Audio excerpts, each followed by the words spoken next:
Ya estamos en contacto con nuestro primer invitado en el día de hoy, el doctor Gabriel Alejandro Cantón.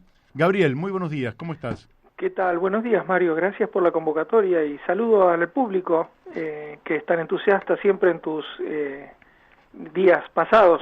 Sí. Las entrevistas tuyas son siempre muy interesantes y entiendo que la gente esté tan interesada y enganchada con tu programa.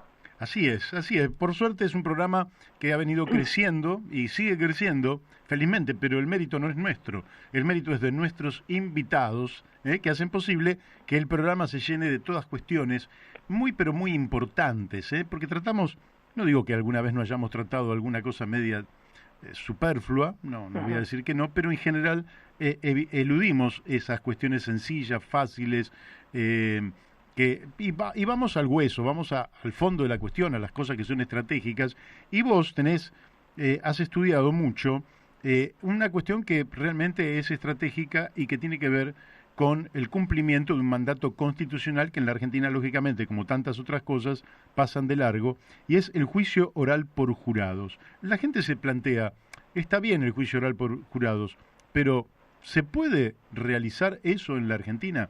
Bueno, te escuchamos. Bueno, Mario, es importante el público que nos está escuchando que entienda que tiene derechos, ¿no es cierto? El derecho a un juicio oral por jurados tiene dos vistas. Primero, como cuando uno enfrenta el procedimiento que debe ser juzgado por un jurado como único sistema de justicia, pero a su vez tiene un correlato en la ciudadanía que es el derecho a integrar un jurado, que no es ni más ni menos que el derecho político básico de primera generación, que es la mayor expresión de soberanía que puede tener un pueblo, integrar un jurado para administrar justicia. Si lo vemos desde esos dos lugares, la participación de la ciudadanía sería mucho mayor, la que está garantizada en la Constitución, que la que hoy tiene con solo el sufragio. Claro. ¿No es cierto? Entonces, al administrar justicia, entonces nosotros lo que tendríamos es una expresión, concreta de soberanía respecto de el hacer cumplir la ley. ¿Me preguntás si es posible?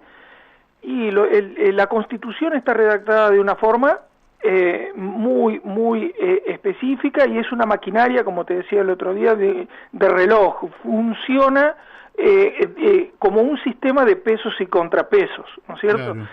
Al no tener nosotros un jurado en funciones como único sistema de justicia para asignar la responsabilidad penal, entonces nos falta una pata. ¿Por qué? Porque el poder judicial, por estructura normativa constitucional, es designado por el poder político, sus autoridades en su totalidad. Y hablo de los fiscales, hablo también de los jueces, son designados por procedimientos, actualmente me refiero, por procedimientos políticos, es decir, propuesta del Ejecutivo, acuerdo del Senado. Bueno, participa la política en la designación de esas autoridades. El Consejo de la Magistratura. Las funciones que cumplen son el problema, porque el juez es designado por la política, pero no debe tomar decisiones de responsabilidad penal. No, las decisiones de responsabilidad penal le competen al pueblo. Sí. Entonces, su designación tendría una función procesal, de custodia del procedimiento. Lo mismo ocurre con el Ministerio Público Fiscal, que el artículo 120 pide autonomía de funcionamiento. ¿Cómo le garantizamos eso si la designación de sus autoridades son por el poder político? Debieran ser elegidas por la ciudadanía, porque de lo que se trata el Ministerio Público Fiscal es la persecución criminal. Entonces, ¿a quiénes representa ese fiscal en la búsqueda de hacer cumplir la ley? Al pueblo argentino. Entonces, justo que debiera ser elegido por el voto directo. O sea, entonces, me pregunta si es posible. Claro, por supuesto que es posible. En la reforma, nosotros planteamos que... Pero déjame hacerte un corte ahí, que es muy interesante esto que decís, porque también yo he escuchado muchas propuestas de elegir a los jueces a través del voto Pero en este caso estamos hablando del Ministerio Público Fiscal, estamos hablando del jefe de los fiscales, si se quiere. Claro, en realidad ahora, no sería el jefe de los fiscales solamente, sería el fiscal general de la Nación, sí, que lo vota todo el pueblo, el fiscal general provincial, que lo vota la jurisdicción provincial para donde va a trabajar, y el fiscal de distrito, que lo vota el distrito donde va a trabajar. Está bien. Ahora, eso no daría lugar a que se introdujeran, yo te lo pregunto porque sí, considero que son preguntas que te haría el oyente. Sí, sí. ¿No daría lugar a una campaña demasiado demagógica por parte de quienes aspiran a un lugar en una fiscalía? Y la otra que te querría decir, Sí. ¿no sería conveniente que los períodos estuvieran perfectamente establecidos para que nadie pensara que se va a quedar para siempre en lugar de un lugar inamovible como prácticamente son ahora los lugares en el Poder Judicial? Contesto la primera pregunta. Uh-huh. La primera pregunta se responde muy sencillo. El procedimiento de elección de los fiscales se haría en el año no electoral político para el resto de las autoridades. ¿Sí? Sí. Primero, con un procedimiento electoral distinto del nacional para el resto de las autoridades y con especificidades muy concretas respecto de los periodos sobre los cuales cada una de las autoridades del Ministerio Público deben ser elegidas. ¿Sí? Ahora, yendo a la segunda pregunta, la Constitución Nacional pide que yo le garantice al funcionario del Ministerio Público una cierta estabilidad. Bueno, la estabilidad va a estar dada en función de su desempeño como fiscal, es decir, la gente va a renovarle su confianza en tanto y en cuanto juzgue que su labor de persecución del delito satisfaga sus expectativas. Después, por otro lado, y no tenés el riesgo, que el fiscal debe ser por 4 años elegido. Correcto, y no tenés el riesgo de que las maquinarias políticas se pongan en funcionamiento en favor de determinadas personas y se termine politizando también de una manera todavía más evidente que la actual, que en definitiva se necesitan 2/3 del Senado actualmente. Claro. Si uno es concreto con la legislación electoral que debe sancionarse para la elección de magistrados, digamos, del Ministerio Público Fiscal, y establece las limitaciones y los periodos electorales por fuera, digamos, y separados, digamos, que no son en el mismo año que se eligen el resto de las autoridades, lo que vamos a ganar es autonomía de la Fiscalía y vamos a ganar autonomía respecto de las investigaciones que se tienen que dar. Hoy por hoy un fiscal no investigó, por ejemplo, si vamos al hueso, al ministro Arroyo, cuando se le descubrió toda la cuestión, digamos, de improlijidad en la contratación de los alimentos para cuando la pandemia inició, ¿no es cierto? Eso debió haber sido inmediatamente investigado por un fiscal federal en turno con competencia en esos delitos. ¿Por qué? Porque la estabilidad política la tiene el presidente, el vicepresidente y los legisladores, diputados y senadores, pero los ministros pueden ser tranquilamente enjuiciados por un fiscal si tuviéramos la independencia del Ministerio Público Fiscal como demanda la Constitución que debiera ser. Bien. Te hago, Daniel de Abrantes, ¿cómo estás? Te hago una consulta en relación a esto que estás desarrollando. En general nosotros vemos que la democracia en la Argentina y en muchos lugares se encuentra, por decirlo de alguna manera, intoxicada por el dinero. ¿Qué quiero decir con esto? Quiero decir que hoy día enfrentar una campaña electoral para diputados, por ejemplo, en la provincia de Buenos Aires, implica un costo multimillonario, ¿sí? En propaganda y en todo lo que es la campaña previa. Y por otro lado, la otra pata que juega fuerte en las campañas electorales, que son los medios de comunicación masiva, se han repartido, ¿sí? en grandes pools económicos que juegan la veracidad de esos medios en torno a proyectos políticos, y descaradamente, ¿no? Lo vemos tanto en C5N como en TN como en La Nación Más, que además sabemos quiénes son sus dueños y cómo operan políticamente.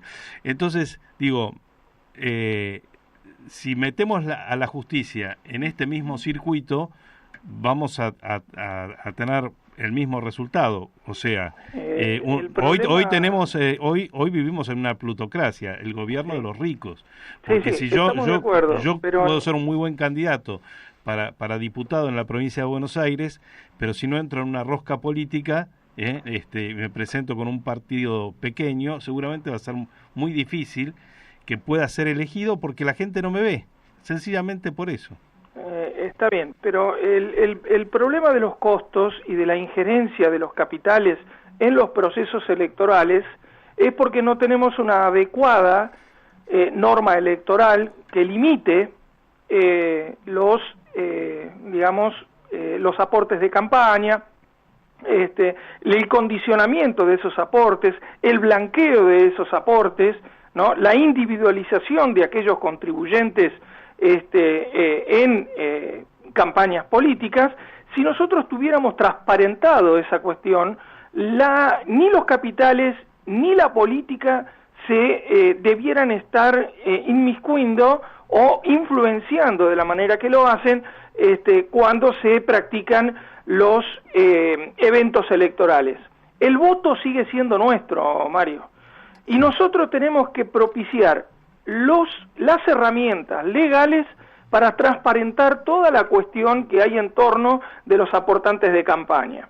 Es una gran deuda que la política tiene con su gente, es correcto, pero no es inviable. Nosotros solamente nos hace falta que nos sentemos todos a sincerarnos realmente qué es lo que está escrito constitucionalmente y buscar la mejor manera para implementarlo. Y te dejo una última cuestión para analizar que te va a dejar pensando. Si yo te dijera que la ley nacional electoral es inconstitucional, ¿vos qué me decís? ¿Pero cómo inconstitucional, doctor? Sí, es inconstitucional. ¿Por qué? Yo te pregunto, ¿vos podés elegir un nombre y apellido ahora en las elecciones que vamos a tener legislativas? ¿Vos podés poner un nombre y apellido en el Congreso, llámese diputado o senador? ¿O votás una lista? No, votás una lista. Eso no es voto directo. Claro, no. Es inconstitucional que así sea. Vos decís la lista sábana. Claro. Sí, claro. Es inconstitucional. Yo tengo una reforma a la ley electoral planificada ya, que podemos discutir en otro programa, pero me gustaba que tuvieras esta apreciación para darte cuenta que la gente tiene derecho a ejercitar el voto como dice la Constitución que debiera ejercitarlo. Entonces, el problema de la injerencia de la política en el voto y en los estamentos públicos es por esta cuestión que también está con alguna deuda de modificación. Nosotros tuviéramos que poder elegir de voto directo al diputado y senador que queremos que nuestra jurisdicción electoral nos represente. Correcto. Hay 7 jurisdicciones en provincia de Buenos Aires. Si nosotros reorganizamos las jurisdicciones electorales de modo tal de tener tantas como sean necesarias para que cada una no exceda los 2.5 millones de habitantes, cada uno podrá elegir 15 diputados y los senadores a nivel provincial que cada jurisdicción necesita votar. Pero ahí vos tendrías la posibilidad, organizada la elección de un modo especial, que yo tengo pensado que la boleta tuviera que tener troqueles con los nombres de apellidos para que uno pueda sacarlos de la boleta, desprenderlos y ponerlos en el sobre. No sé si me explico de una manera sencilla, sería así de votar nombres de apellido. Cuando uno termina de realizar la votación, ¿cómo es el conteo? Los candidatos, la cantidad de votos de cada candidato se suman para determinar la cantidad de votos que la fuerza política sacó. La que mayor votación haya recibido de entre todos sus candidatos, esa es la primera fuerza, y la segunda fuerza sería la que entra en segundo término. Pero ¿en qué orden van los candidatos? No en el orden que decide el partido político, sino en el orden que puso la gente. Es decir, si ganó el radicalismo, bueno, el radicalismo. ¿Y cuál es el candidato que va primero? El que más votación sacó dentro del partido, ¿correcto? Y entonces así sucesivamente la gente va a estar decidiendo en cada distrito y en cada jurisdicción provincial qué diputado con nombre y apellido va a representarlo, no una lista que después, digamos, cuyo orden decide un partido político. ¿El partido político es necesario para la estructura democrática? Sí, correcto, pero no para tomar esa clase de decisiones.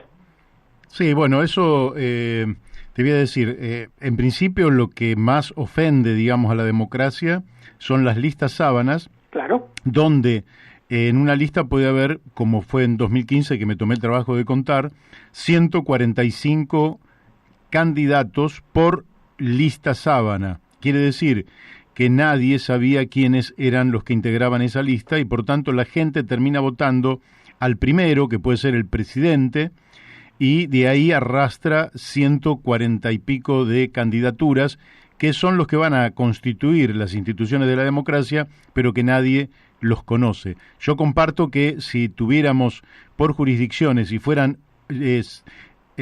uninominales las disputas, el diputado que llegaría con todo el respaldo de su pueblo y ya no debería rendir cuentas, pleitesías y servicios al aparato político o al líder que lo designó con el dedo, sino que sería un verdadero representante del pueblo que lo votó. Independencia, por supuesto. Tendría independencia. Diciendo correctamente la Constitución Nacional. Artículo 49 y 54. 49 diputados, 54 senadores. ¿Sí? Dice que debe ser por el voto directo. ¿Por qué la gente no puede votar por el voto directo? Y ahora tenemos que el kirchnerismo pretende imponer la ley de lemas. Encima de que ya el procedimiento es inconstitucional como está, queremos redoblar la apuesta, hacerlo todavía más inconstitucional todavía, más indirecto sería. Sí, claro, la ley de lemas felizmente no va a poder surgir ahora porque querían unificar las dos elecciones. Y no vamos a tenerla, pero vamos a tener unas primarias bajo este régimen y efectivamente las elecciones del 14 de noviembre también bajo el mismo régimen. Gabriel, el tiempo se nos fue, pero vamos a seguir con esto. No, encantadísimo. Y vamos a medida que se acerque la fecha de la elección, vamos a ir también mostrándole a la gente que efectivamente la provincia de Buenos Aires en particular debería tener mayor independencia, quizás desdoblar las elecciones. Y un tema que me interesa mucho es el de las autonomías municipales, que está en el artículo 123 de la Constitución Nacional y que en la provincia de Buenos Aires nunca pudo alcanzarse, aunque también creo que está en la Constitución provincial. Sí, eso lo podemos tratar con detalle si querés más adelante, en una futura entrevista, y te presento el proyecto de reforma electoral que yo diseñé, si querés. ¿Cómo no? Con todo gusto. Quedamos así, Gabriel. Te mandamos un fuerte abrazo. Gracias, igualmente. Chau. Hasta luego. Bueno, hemos hablado con el doctor Gabriel Alejandro Cantón, que está trabajando sobre algo que es bastante interesante, que es ver cómo nos regimos por la Constitución Nacional. Es decir, algo que no se debería ni discutir. Pero la Constitución es violentada porque el artículo 14 bis de la Constitución, por ejemplo, es violentada sistemáticamente, ¿verdad? Entonces, aunque la Constitución, por ejemplo, garantiza, que ahora lo vamos a hablar con Hugo Cachorro Godoy en un minuto, por ejemplo, un salario mínimo vital y móvil, la verdad es que no existe el salario mínimo vital y móvil en la Argentina. ¿Por qué? Porque un salario mínimo vital y móvil debería contemplar un nivel donde le asegure la alimentación, la vestimenta, la vivienda, la educación de los hijos, la asistencia sanitaria, el transporte, el esparcimiento, las vacaciones, la previsión. Eso dice la ley. Sí. ¿La ley sabes de cuándo es, Daniel? Sí. De 1964. Impulsada por Alfredo Palacios. Claro, y fue en el gobierno del doctor Arturo Illia. Entonces, efectivamente, los socialistas vinieron bregando y ese salario ha descendido tanto que no alcanza siquiera para cubrir la canasta básica de alimentos. Es decir, si nosotros nos regimos por la Constitución, nos sentamos todos alrededor de una mesa y decimos, bueno, antes que nada vamos a respetar la Constitución Nacional, Argentina daría un salto cualitativo en todos los órdenes, en el orden institucional, en el orden económico, en el orden social, en el orden también educativo. Ahora, de lo que se trata en la Argentina es hecha la Constitución, hecha la trampa. Hecha la ley, hecha la trampa. Bueno, en la Argentina, 1994, se hizo una Constitución, que lógicamente el objetivo central que tenía era la reelección de Carlos Menem, pero en el medio se introdujeron una cantidad de elementos y de institutos muy interesantes que si se los respetara, Argentina podría realmente salir adelante.